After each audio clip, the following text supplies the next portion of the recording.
Good afternoon class. Geography में इससे पहले वाले लेक्चर में कहाँ तक पढ़ाया था? क्षोभ मंडल, समताप मंडल तक पढ़ाया था। फिर से एक बार रिपीट किए दे रहे हैं। अर्थ का निर्माण हुआ, अर्थ का निर्माण हुआ तो इसको कहते हैं स्थल मंडल का निर्माण। अर्थ का निर्माण हुआ मतलब स्थल मंडल का निर्माण हुआ। जब अर्थ बनी थी तो ये कैसी थी? सेमी सॉलिड थी। समझ में आ रहा है? कैसी थी? Semi solid. और धीरे धीरे जैसे जैसे ये बहुत गर्म भी थी और सेमी सॉलिड थी, जैसे जैसे धीरे धीरे ये सॉलिड की तरफ बढ़ती गई तो इसमें से कई प्रकार की गैसें निकली। कौन कौन सी गैसें?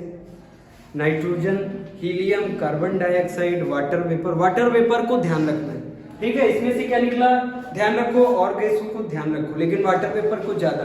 वाटर वेपर निकला, ये वाटर वेपर क्या बना देगा? ऊपर बादल बना देगा। यही वाटर वेपर ऊपर जाके संघनित होगा और संघनित होके क्या बनाएगा? बादल का निर्माण करेगा। जियोग्राफी बादल का निर्माण करेगा। उससे पहले जो ये गैसें बनी है, ध्यान से सुनना, जो गैसें बनी है nitrogen, helium, water vapour, carbon dioxide, methane, carbon monoxide, oxygen, ये जितनी भी गैसें बनी हैं, ये गैसें जब चलन करती, थोड़ा भी इधर से उधर जब होती और हमारे शरीर पे लगती, जैसे ही ये थोड़ा भी चलन होगी क्षैतिज रूप में, इधर से उधर। क्षैतिज का मतलब या तो इधर या फिर इधर। कौन? गैस या तो इधर मुड़े या इधर मुड़े, और हम खड़े हमारे शरीर पे जब लगेंगे तो हम इसको क्या कहते हैं? हवाएं कहते हैं। क्या कहते हैं? हवाएं। लेकिन जियोग्राफी में इसको क्या कहते हैं? हिंदी में पवने कहते नहीं, पवन चल रही, पवन। समझ में आया? यही गैसें जब नीचे से ऊपर की तरफ उठती, ऊपर की तरफ, ध्यान से सुनना, नीचे से ऊपर की तरफ, तुम्हारे पैरों से सिर की तरफ ऊपर, इसको ऊर्ध्वाधर ये उठती। ये कैसे चल रहे हैं? क्षैतिज चल रहे हैं। और इस चलने को क्या कहते हैं? ऊर्ध्वाधर चलना। जब ऊर्ध्वाधर गैसें चलती है तो इसको बोलते हैं संवहन। देखो सही लिखा है, संवहन। संवहन कहते हैं किसको? जब ये हवाएं ऊपर की तरफ, हवाएं कह लो या गैसें कह लो, जो ऊपर की तरफ उठेंगी तो संवहन। इसी में जो वाटर वेपर है, वाटर वेपर, गैस में क्या है? वाटर वेपर जो है ऊपर की तरफ उठा, ऊपर की तरफ, तो इसको कहते हैं संवहन। और संवहन को इंग्लिश में कहते हैं कन्वेंशन। क्या कहते हैं? कन्वेंशन। कन्वेंशन जब ऊपर की तरफ जाता है और कंडेंसेशन हो जाता है, ये ऊपर की तरफ वाटर वेपर को उठने को, जो गैस के साथ पानी उठ रहा है, इसको कहते हैं इवोपरेशन। लेकिन जो ये उठने का तरीका है, जो उठने का तरीका है उसको कहते हैं संवहन। समझ में आ रहा है? जो तरीका है उसको संवहन कहते हैं। जो उठ रहा है, जो पार्टिकल उठ के जा रहा है, इसको कहते हैं इवोपरेशन, वाष्पीकरण। यही वाष्पीकरण ऊपर जाके क्या हो जाएगा? संघनन। जैसे ही हुआ संघनन वैसे ही बनेंगे बादल। समझ में आया? बादल बनेंगे। और यही जो वाटर वेपर किसके फॉर्म में उठा है ऊपर? गैस के फॉर्म में। इसमें से गैस का जो फॉर्म है ये बदल जाएगा किसमें? लिक्विड के फॉर्म में, तरल के फॉर्म में। और ये तरल जो फॉर्म है ये छोटी छोटी बूंदों के रूप में नीचे आके गिरता है। ये जब ऊपर से गिरता है तो ये छोटी बूंद नहीं होती, ये बड़ा सा गोला होता है। लेकिन आते आते आते आते जो इसपे वायु, ये जो गैसें ऊपर की तरफ प्रेजेंट हैं, ये इसको थोड़े थोड़े भाग में काट देती हैं। इसीलिए कभी तुमको रेनफॉल बहुत हल्के हल्के बूंदों की और कभी भारी भारी बूंदों की दिखती नहीं दिखती। समझ में आया? ये रेनफॉल होता है। ये जो गैसें ऊपर की तरफ, ये जो गैस की पट्टी है पूरे अर्थ के तरफ, जो एक स्तंभ है गैस का, जो चारों तरफ से अर्थ को घेरा है स्तंभ ने, उसको क्या कहते हैं? वायुमंडल। वायुमंडल दिमाग में रखो क्या है? गैसों का समूह। क्या है?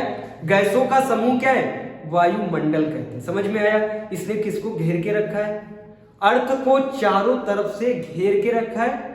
एक पुलिंदा बना दिया। पुलिंदा समझते हो? स्ट्रेटा, लगातार उसका स्ट्रेटा हो, घनापन हो, उसको पुलिंदा कहते हैं। ये जो गैसों का पुलिंदा है अर्थ के चारों तरफ, इसको वायुमंडल कहते हैं। समझ में आया? अर्थ के चारों तरफ जो पुलिंदा है गैसों का, इसको वायुमंडल कहते हैं। इसी में एक गैस है जिसको वाटर वेपर कहते हैं। यही वाटर वेपर जब ऊपर की तरफ जाता है तो ये क्या हो जाता है? संघनित हो जाता है और इससे वर्षा होती है। हम लोग चैप्टर कौन सा पढ़ रहे हैं? क्लाइमेटोलॉजी पढ़ रहे हैं, जलवायु अध्ययन। जलवायु अध्ययन का मतलब जल प्लस वायु। बताओ, वाटर में ये जो वाटर वेपर है, वाटर प्लस वेपर, ध्यान से सुनना, ठीक है। इस वाटर वेपर में ये जो वाटर है यही है पानी। ये क्या है? ये पानी है। और जो ये वेपर का तुमको फॉर्म लग रहा है, ये लैटेंट हीट है। जो इस पानी में क्या किया है लैटेंट हीट ने? इसको गैस जैसा बना दिया। पानी को क्या बना दिया? गैस बना दिया। और गैस तो हल्की होती है, हल्की चीज ऊपर जाएगी, वजन चीज नीचे आएगी। समझ में आया? तो इसीलिए ये गैस क्या होती है? ऊपर की तरफ जाती है। इसको ऊपर ले जाने का काम कौन करता है? हीट करती है। हीट कहां से आती? सन से आती। समझ में आ रहा है? ये जो पानी में हीट पड़ती, ध्यान से सुनना, पानी है, इसमें जो हीट पड़ रही इसको लैटेंट हीट कहते हैं। क्या कहते हैं? लैटेंट हीट, या हिंदी में कहते हैं गुप्त ऊष्मा। क्या कहते हैं? गुप्त ऊष्मा। समझ में आया? जैसे ही ये गुप्त ऊष्मा निकल जाएगी इसमें से, गुप्त ऊष्मा, जिस समय ये गुप्त ऊष्मा निकल जाएगी इसमें से, उस समय ये गैस क्या बन जाएगा? फिर से पानी बन जाएगा। समझ में आया? लेकिन ये गुप्त ऊष्मा इतनी ऊपर इसको लेके गई है, इतनी ऊपर इसको लेके गई है, जब वहां से पानी गिरेगा तो इसको इंसान पानी ना कह के क्या कहेगा? वर्षा कहेगा, नहीं कहेगा। बताओ, रेनफॉल कहेगा, नहीं कहेगा। आखिर ये है क्या? इसी धरती पे पानी था, इस पानी को ले जाने वाला कौन? गुप्त ऊष्मा। गुप्त ऊष्मा के सहारे, लैटेंट हीट जो इसको मिली, इसके सहारे सहारे ये ऊपर की तरफ चला गया। उसके बाद लैटेंट हीट बाहर निकल गई। का अब तुम्हारा हम साथ छोड़ रहे, जैसे ही लैटेंट हीट साथ छोड़ती है उसी समय ये वाटर वेपर क्या बन जाता है? फिर से पानी, मतलब लिक्विड बन जाता है। ये गैस कब बनेगी लिक्विड? फिर से जब गुप्त ऊष्मा इसका साथ छोड़ देगी। समझ में आया? यहां तक आया? समझ में नहीं आया? इसके आगे पढ़ा रहे थे क्षोभ मंडल, समताप मंडल, है ना, वर्गीकरण पढ़ा रहे थे। इससे पहले वाले लेक्चर में वर्गीकरण पढ़ा रहे थे। वर्गीकरण देखो, जो अर्थ के ऊपर हम लोगों को, जैसे हमने डाइजेस्टिव सिस्टम में देखा, खाना है लेकिन उससे एनर्जी मिलेगी, हमको एनर्जी तक पहुंचना है। समझ में आ रहा है? क्लाइमेटोलॉजी में हमको वर्षा तक पहुंचना है। समझ में आ रहा है? लेकिन इतना आसान क्या था खाने को पचा के एनर्जी तक? उसी तरह इसको भी आसान नहीं है। इसको भी स्टेप बाय स्टेप धीरे धीरे समझेंगे, तब कहां पहुंचेंगे? इस मेघ तक, इस वर्षा तक पहुंचेंगे। उसका नाम ही देखो क्या है? क्लाइमेटोलॉजी, जलवायु का अध्ययन। जल प्लस वायु, एक डिब्बा है, एक डिब्बा है। देखो, अभी इसमें सारे फॉर्मूले भी पढ़ने पड़ेंगे, एक एक चीज पढ़नी पड़ेगी, तभी यूपीएससी में फेवरेट पार्ट है। एक दो क्वेश्चन इससे आते हैं। देखो, ये डिब्बा है, इस डिब्बे में जब 100% जल होगा और 100% इसमें गैस होगी। गैस मतलब वायु होगी। समझ में आया? इसी को कहते हैं रिलेटिव ह्यूमिडिटी। आगे पढ़ेंगे। रिलेटिव ह्यूमिडिटी जब बनेगी तभी ये डिब्बा ऊपर की तरफ उड़ेगा। समझ में आ रहा? नहीं आ रहा? इसमें जब 100% क्या हो जाएगा? वाटर भर जाएगा। ध्यान से सुनिए, इसमें 100% ना समझ में आए तुमको तो समझ लो 50% कंपलसरी क्या होना चाहिए? वाटर, और 50% क्या होना चाहिए? गैस। समझ में आ रहा है? ये दोनों जब मिल जाएंगे, समझ में आ रहा है? ये दोनों जब मिल जाएंगे और इस डिब्बे के अंदर हो जाएंगे दोनों, तब ये डिब्बा क्या होगा? उड़ना शुरू होगा। उड़ के ये ऊपर की तरफ जाएगा, लेकिन क्या ये समताप मंडल में निकल जाएगा? नहीं।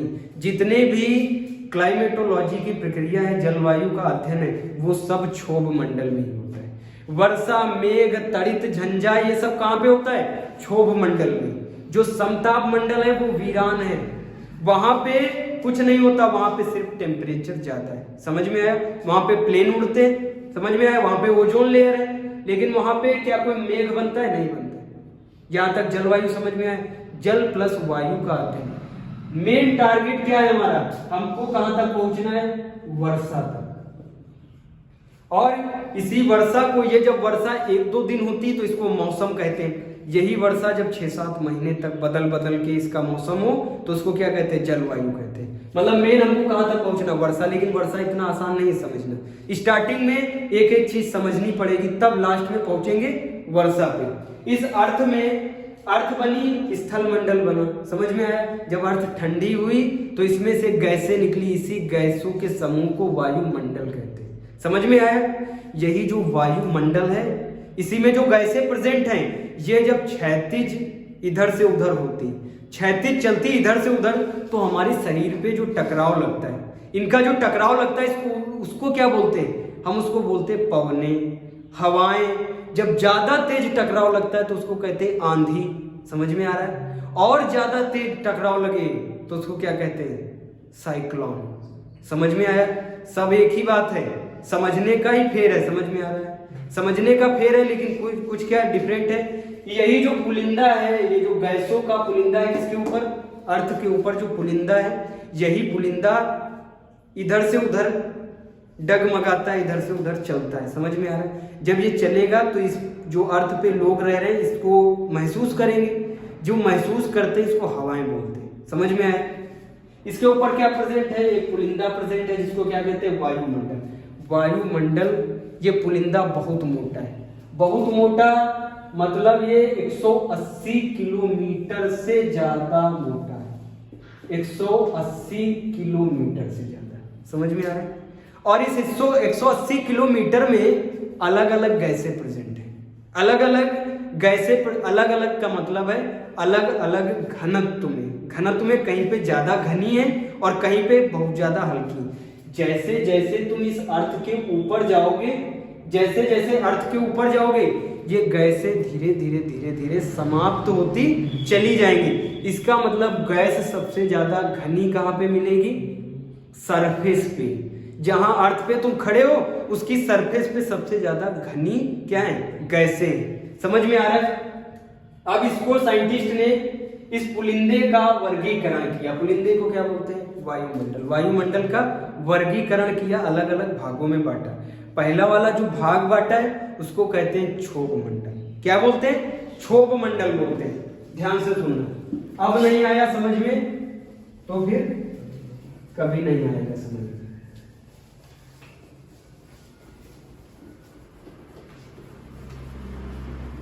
अरे हम तो ये समझ के पढ़ा रहे हैं तुम लोगों को कि जियोग्राफी तुमने आज तक ना सुनी है और ना पढ़ी है, उस लेवल से पढ़ा रहे हैं, एकदम जीरो लेवल से। इसको भी रख कर देते हैं।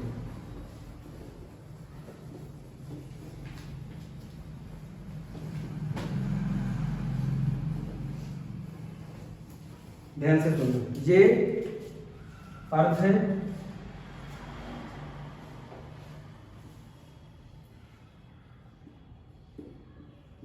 पृथ्वी है। पृथ्वी के ऊपर जो गैसों का क्या प्रेजेंट है, एक स्तंभ प्रेजेंट है, वो बहुत मोटा है, बहुत मोटा है। तो साइंटिस्ट ने क्या कहा कि इसको अलग अलग पार्ट में क्या करना चाहिए, वर्गीकरण करना चाहिए, समझ में आया। पहला वाला जो इसका पार्ट बनाया वो एवरेज कितना बनाया, एवरेज, ये वायुमंडल को, वायुमंडल का वर्गीकरण, समझ में आ रहा, वायुमंडल का वर्गीकरण। वायु का जो घनत्व है, वायु का जो घनत्व है उसका वर्गीकरण है, समझ में आ रहा है। ये जो पृथ्वी के ऊपर पहला जो प्रेजेंट है, पहला जो वर्गीकरण किया इसको क्या कहा है, क्षोभ मंडल। क्या बोला इसको, क्षोभ मंडल, क्षोभ मंडल बोला पहले को। पहला बताते हैं कि ये 13 किलोमीटर तक एवरेज बता रहे हैं, जबकि ये ध्रुव पे ये होता है 8 किलोमीटर तक, समझ में आ रहा है। ये ध्रुव पे 8 किलोमीटर तक और विषुवत रेखा 0 डिग्री पे ये 18 किलोमीटर तक। तो 8 और 18 को गड़बड़ हो रहा था समझने में, सोचा बच्चे भी पढ़ेंगे जियोग्राफी तो कंफ्यूज हो जाएंगे, इसीलिए बच्चों के लिए वो 13 किलोमीटर। एवरेज कितना है, एवरेज का मतलब होता है ना 19 ना 21, समझ में आ रहा, ना 8 की ना 18 की, बीच का क्या हुआ, 13 हुआ। 13 किलोमीटर का क्या होता है, क्षोभ मंडल, समझ में आया? लेकिन जो बड़े हैं उनको तो डिटेल में पढ़ना चाहिए, इसीलिए जब बड़ी जियोग्राफी कक्षा 11 की जियोग्राफी पढ़ोगे तो उसमें तुमको क्या मिलेगा, विषुवत रेखा पे 18 किलोमीटर, ध्रुव पे 8 किलोमीटर। लेकिन जब कक्षा 6 की एनसीईआरटी पढ़ोगे तो उसमें मिलेगा एवरेज 13 किलोमीटर, क्योंकि बच्चे छठवीं में और 11वीं में क्या हो चुके, बड़े हो चुके। समझ में आ रहा है? एवरेज एग्जाम में आ जाए तो 13 किलोमीटर याद रखना। विषुवत रेखा पे ज्यादा क्यों पूछा गया है, इंटरव्यू में पूछ ले, मान लो विषुवत रेखा पे क्षोभ मंडल की ऊंचाई ज्यादा क्यों? क्योंकि विषुवत रेखा पे टेम्परेचर ज्यादा, जब टेम्परेचर ज्यादा होगा तो वायु भी, ये जो इवोप्रेशन है वो भी ज्यादा होगा, नहीं होगा, वायु ऊपर की तरफ ज्यादा उठेंगी। जब ज्यादा ऊपर की तरफ उठेंगी तो लगभग देखा कि 18 किलोमीटर तक ज्यादा उठ गई, इसीलिए विषुवत रेखा पे इसको 18 किलोमीटर तक और ध्रुवों पे 8 किलोमीटर तक। समझ में आया? यहां तक क्लियर है, नहीं क्लियर? फिर हम क्षोभ मंडल पढ़ रहे हैं। क्षोभ मंडल में जैसे जैसे ऊपर बढ़ेंगे, देखो क्षोभ मंडल लिखा हुआ, देखो ऊपर की तरफ बढ़ेंगे, ऊपर की तरफ जैसे जैसे ऊपर जाएंगे क्षोभ मंडल में। क्षोभ मंडल बिल्कुल सिंपल है, जहां पे जिस सतह पे खड़े हो, रोड पे खड़े हो, बस रोड से क्षोभ मंडल स्टार्ट है, कहां तक, 13 किलोमीटर। बच्चों के लिए अगर तुम वो रोड 0 डिग्री पे खड़े हो, मतलब श्रीलंका की रोड पे खड़े हो, तो फिर कितने किलोमीटर तक क्षोभ मंडल है, 18 किलोमीटर। और अगर तुम कनाडा के ऊपर जाते हो, ग्रीनलैंड में, ग्रीनलैंड की रोड पे अगर खड़े हो, समझ में आ रहा है, तो फिर कितना एस्टिमेट करोगे, 18 किलोमीटर तक। आया समझ में? इसका मतलब ध्यान से सुनना, क्षोभ मंडल में जैसे जैसे तुम ऊपर बढ़ोगे, क्षोभ मंडल में जैसे जैसे ऊपर का मतलब आसमान की तरफ जैसे जैसे ऊपर बढ़ोगे, समझ में आ रहा है? अर्थ में हम ऊपर की तरफ नहीं बता रहे, आसमान में जैसे जैसे ऊपर बढ़ोगे वैसे वैसे टेम्परेचर घटेगा। क्षोभ मंडल में टेम्परेचर ऊपर जाने पे टेम्परेचर घटता है, ध्यान रखना। इसकी ट्रिक ये है, घटता है बढ़ता है, घटता है बढ़ता है, ऐसे इसकी ट्रिक होती है। क्षोभ मंडल में घटेगा, समताप मंडल में बढ़ेगा, फिर घटेगा, फिर बढ़ेगा, फिर बहिर्मंडल में घटेगा। समझ में आया? घटा बढ़ा, बस इसको याद रखो। क्या हुआ, ऊपर जैसे जैसे जाओगे तो टेम्परेचर घटेगा, अब सब याद रहेंगे। समझ में आ रहा है? जैसे जैसे ऊपर जाओगे टेम्परेचर घटेगा, जब घटेगा तो बताओ जाड़ा लगेगा, जैसे जैसे ऊपर जाओगे तो जाड़ा महसूस होगा।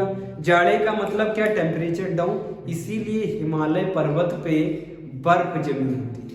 समझ में आ रहा है? जो छोटे पर्वत होंगे, छोटा सा पर्वत देखोगे उस पे बर्फ नहीं दिखेगी। जो हिमालय पर्वत हैं, जो महान हिमालय की श्रृंखला है, जो माउंट एवरेस्ट है, उन पे बर्फ जमती है, क्योंकि वहां तक जाते जाते -40 डिग्री, -30 डिग्री हो जाता, -30 डिग्री भैया। ओसांक बिंदु मतलब 0 डिग्री पे या 0 डिग्री से नीचे तुरंत बर्फ जमना स्टार्ट, लेकिन ये तो 0 डिग्री से भी ज्यादा चला गया, तो इसका मतलब जितना भी पहाड़ पे पानी प्रेजेंट है वो सब क्या बन जाएगा, बर्फ बन जाएगा। समझ में आया?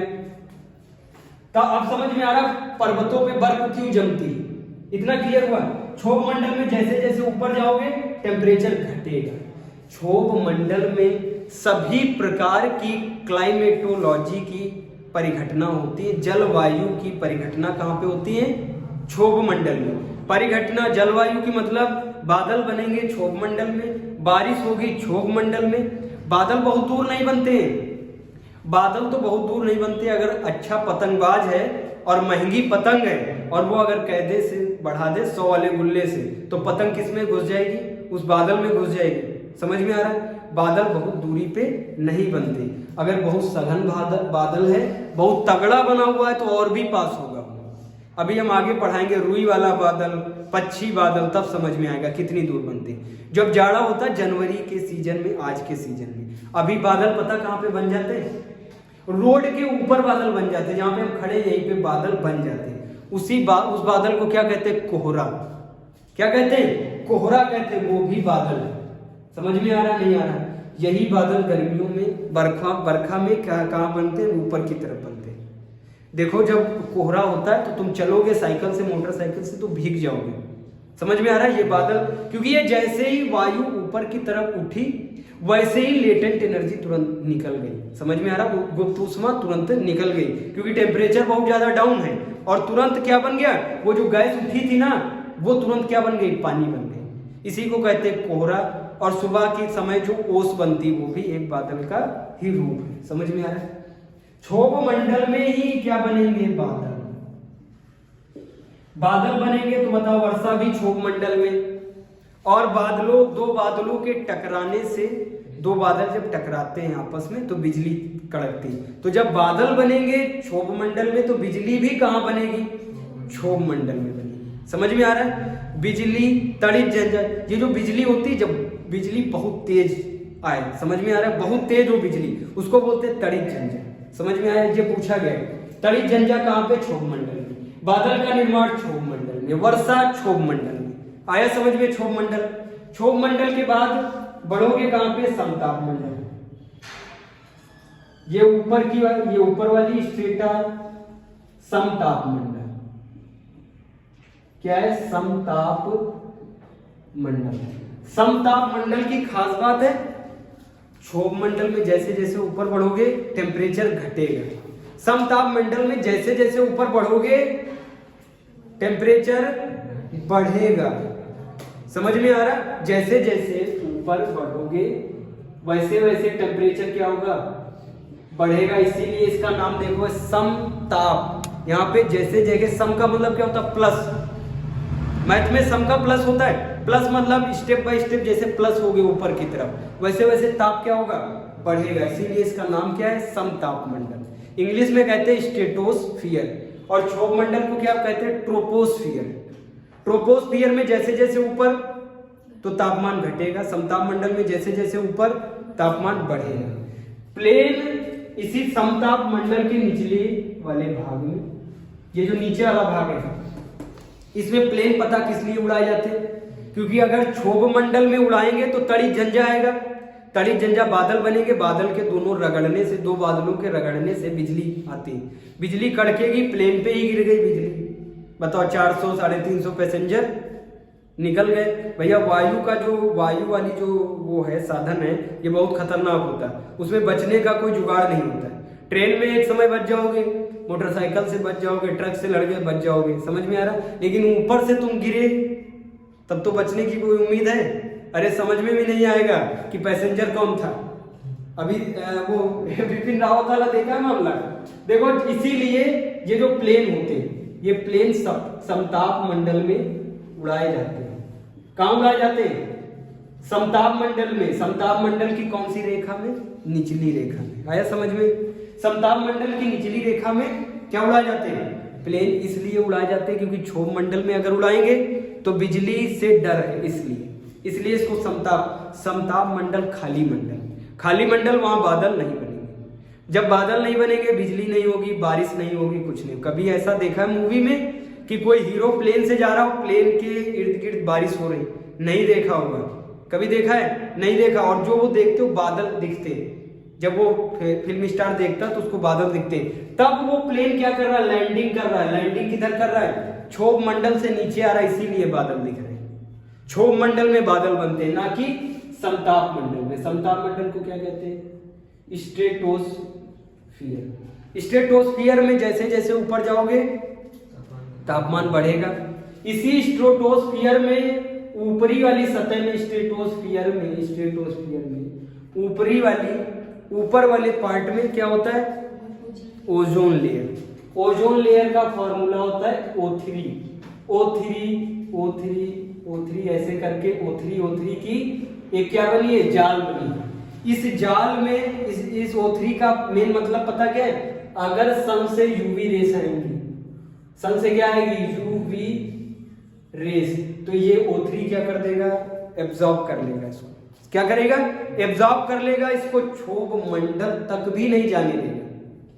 अब क्षोभ मंडल तो समझते हो 13 किलोमीटर ऊपर तक, जब वो क्षोभ मंडल तक नहीं जाने दे रहा है तो जो सतह पे लोग रह रहे हैं उन तक कहाँ आ पाएगी यूवी रेस को एब्जॉर्ब करने वाला ओजोन लेयर प्रेजेंट कहाँ है, समताप मंडल। यहां तक क्लियर है, कोई दिक्कत। समताप मंडल के बाद मध्यमंडल।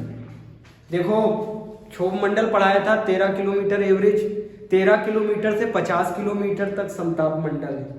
समताप मंडल से 50 से 80 किलोमीटर तक मध्यमंडल है। अब इसके बाद मध्यमंडल, समताप के बाद मध्यमंडल। मध्यमंडल कितना है ऊंचा? 50 किलोमीटर से 80 किलोमीटर तक, ये है मध्यमंडल। आप बताओ समताप मंडल में तापमान ऊपर जाने पे बढ़ता है, तो बताओ मध्यमंडल में क्या होगा? है कॉमन, क्योंकि यहाँ पे एक ट्रिक है, पहले क्या हुआ घटा तो फिर बढ़ेगा फिर घटेगा। अब देखो यहाँ पे क्या रहा, यहाँ पे जैसे जैसे मध्यमंडल में ऊपर जाओगे तापमान घटेगा, बस इतना याद रखिए। तापमान, इसमें कोई प्रक्रिया वाली बात है नहीं, इसीलिए इसका नाम ही देखो क्या है, मध्य, बीच वाला है ना। क्लियर हुआ? मध्यमंडल के बाद आयन मंडल। आयन मंडल इंपॉर्टेंट है। मध्यमंडल के बाद आयन मंडल, इसका नाम ही देखो है आयन। आयन का मतलब क्या होता है? आयन मॉलिक्यूल, केमिस्ट्री में आयन पढ़ा नहीं पढ़ा? आयन छोटे छोटे अणु होते हैं, छोटे छोटे एकदम बारीक से, उनको क्या बोलते हैं? आयन बोलते हैं। इसमें छोटे छोटे गोल, ऐसे छोटे छोटे गोल गोल क्या है? अणु है। किसमें प्रेजेंट है? आयन मंडल में। आयन मंडल में जैसे जैसे ऊपर जाओगे तापमान बढ़ेगा। समझ में आ रहा है? इसमें क्या हो रहा था? तापमान घटेगा, तो इसमें क्या होगा? तापमान बढ़ेगा। समझ में आया नहीं है? तापमान बढ़ता है। इसका दर किलोमीटर 80 से 400 किलोमीटर तक। आयन मंडल 80 से 400 किलोमीटर तक। ऊंचाई के साथ तापमान बढ़ता है, ये सब डाल लो। इसमें विद्युत आवेशित, आवेश का मतलब होता है चार्ज, विद्युत आवेशित कण पाए जाते हैं। ये जो कण बनाए हैं हमने, इस कण का क्या नाम है? विद्युत मतलब बिजली, और आवेशित मतलब ऐसा ये कण है कि इसमें बिजली फ्लो कराई जा सकती है। समझ में आ रहा है? विद्युत आवेशित कण पूछा गया एग्जाम में। किस मंडल में मिलते हैं? आयन मंडल में। विद्युत आवेशित, आवेश का मतलब होता है चार्ज, प्लस माइनस चार्ज। ये जो छोटे छोटे पार्टिकल हैं, इन पार्टिकल में प्लस माइनस चार्ज होता है। समझ में आ रहा है? जिसमें प्लस माइनस चार्ज होता है और चलने की क्षमता है एक लेवल तक, उसमें बिजली जलाई जा सकती है। इसीलिए इसको क्या बोलते हैं? विद्युत आवेशित कण। विद्युत आवेशित कण कहाँ पे? आयन मंडल में। यहां तक आया सबको समझ में? अब यहां से क्या भेजा जाता है? यहां से तरंगे भेजी जाती है, और तरंग इस पार्टिकल में लड़ती है और फिर पेनिट्रेट करके नीचे की तरफ आती है। Radio, alpha, beta, gamma.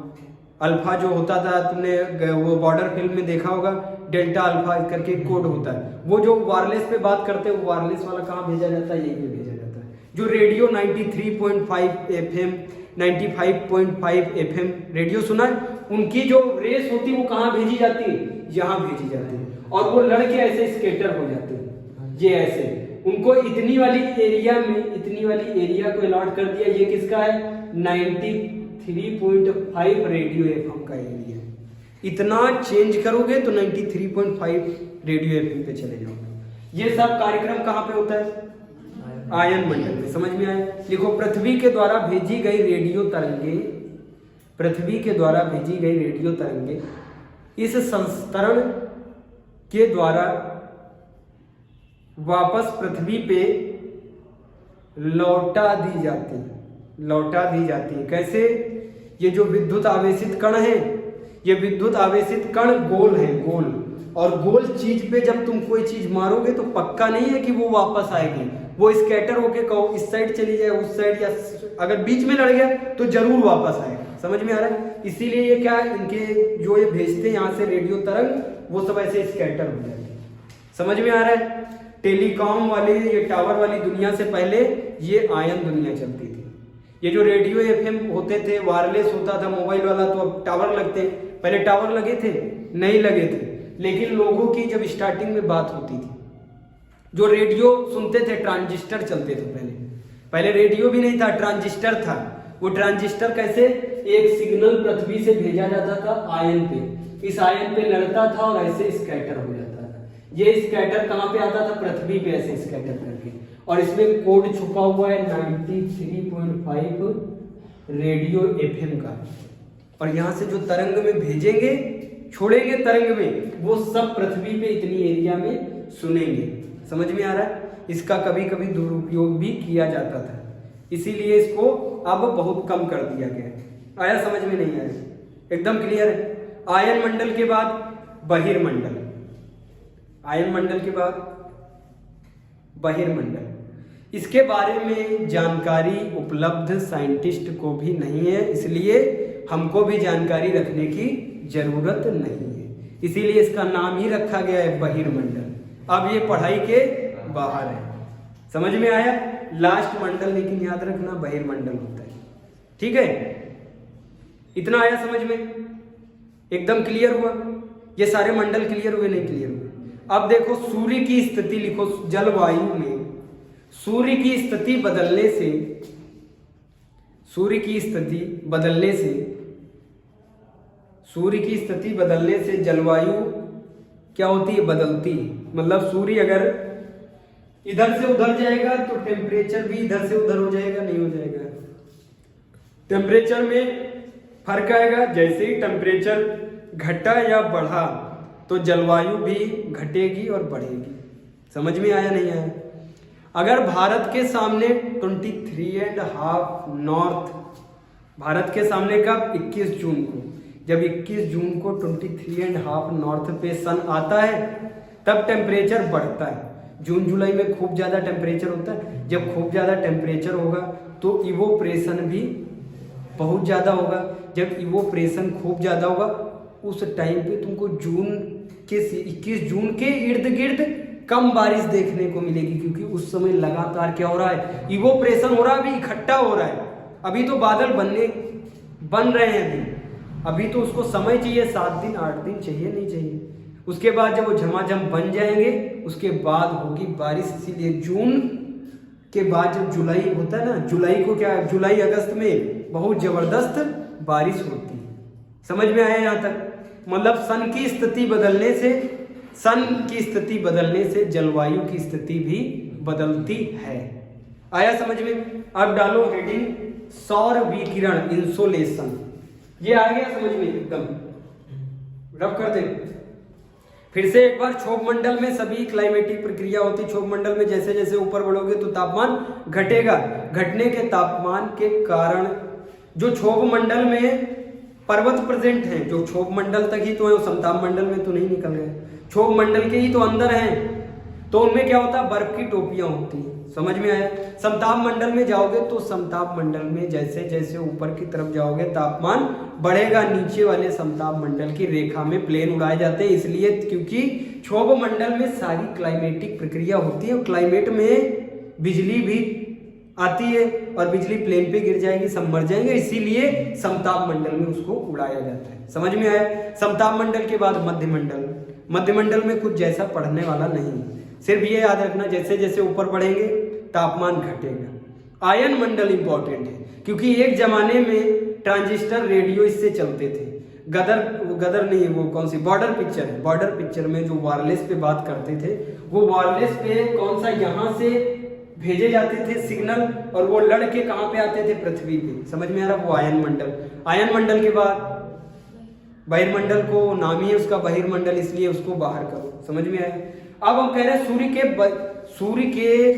सूर्य की स्थिति बदलने से जलवायु की स्थिति भी बदलती है। पहली हेडिंग डालो सौर विकिरण, इंसोलेशन। इंसोलेशन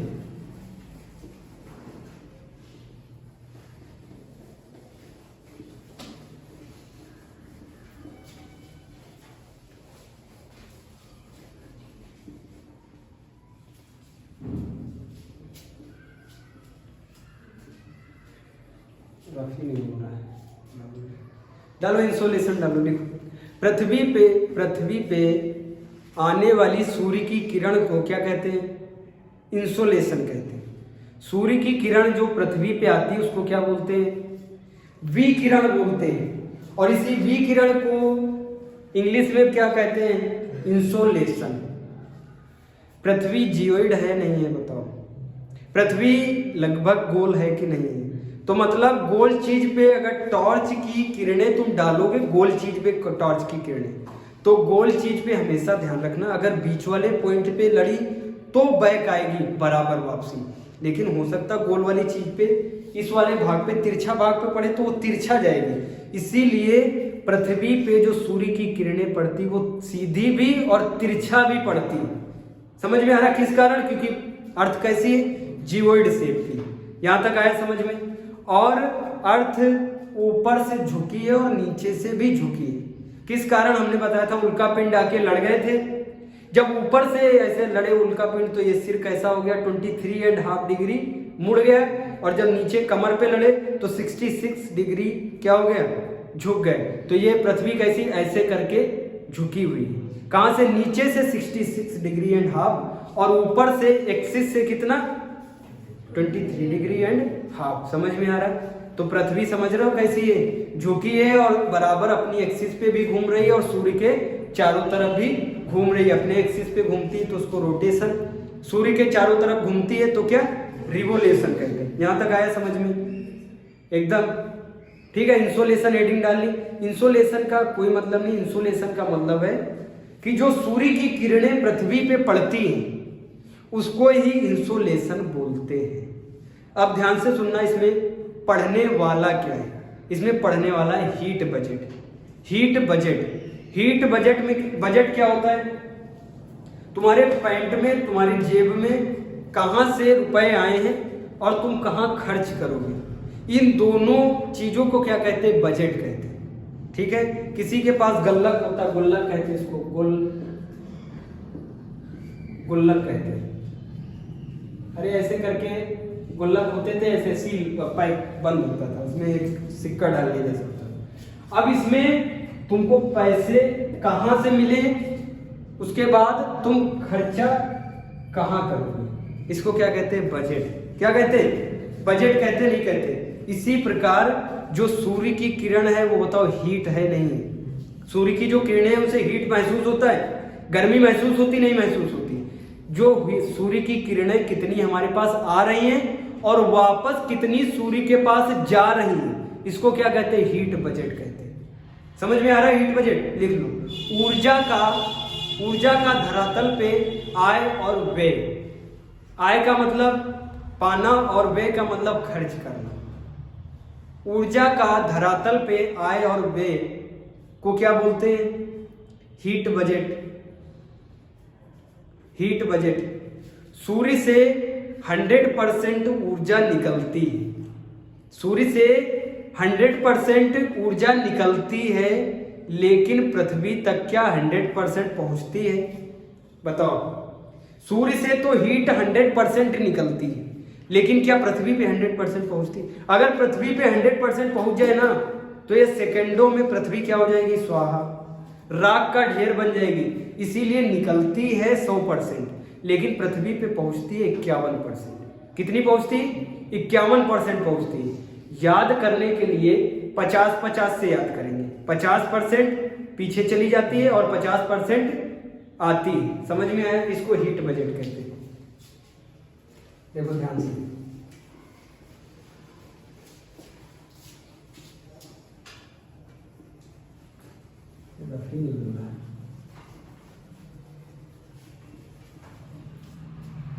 ऊपर बना रहा है सूर्य, ये क्या है?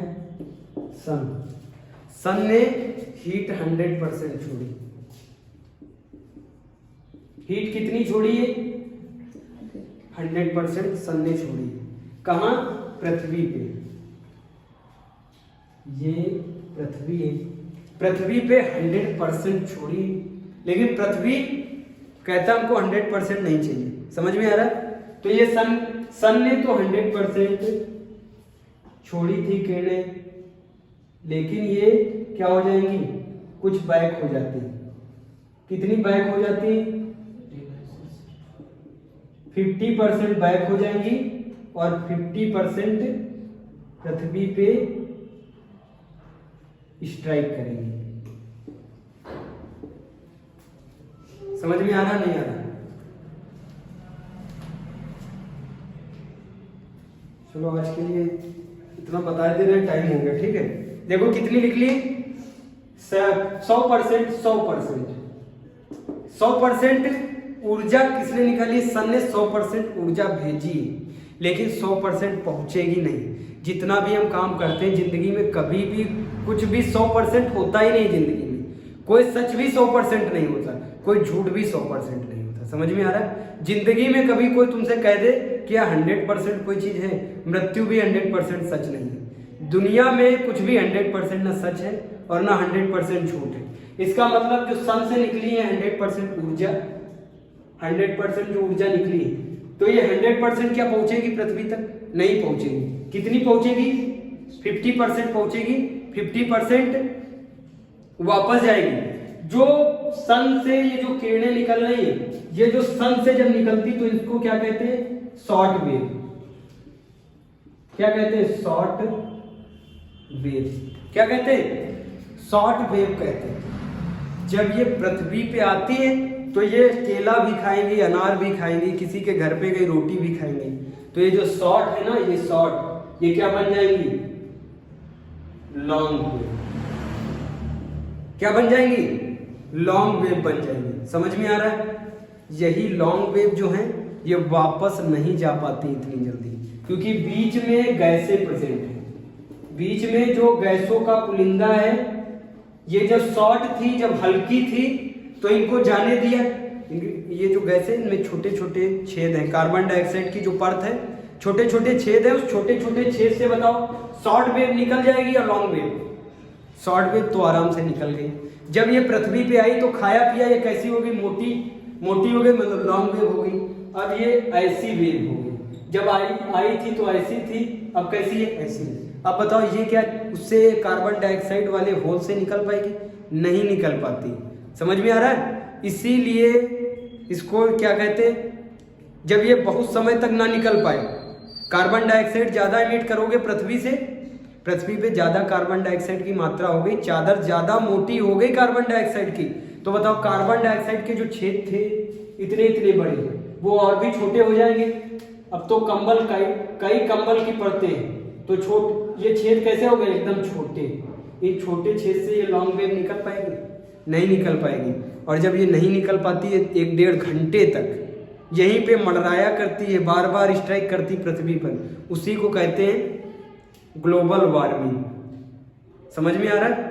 ये कल पढ़ेंगे ग्लोबल वार्मिंग, अभी पूरा डिटेल में पढ़ेंगे। समझ में आ रहा है? इतना नोट डाउन करो।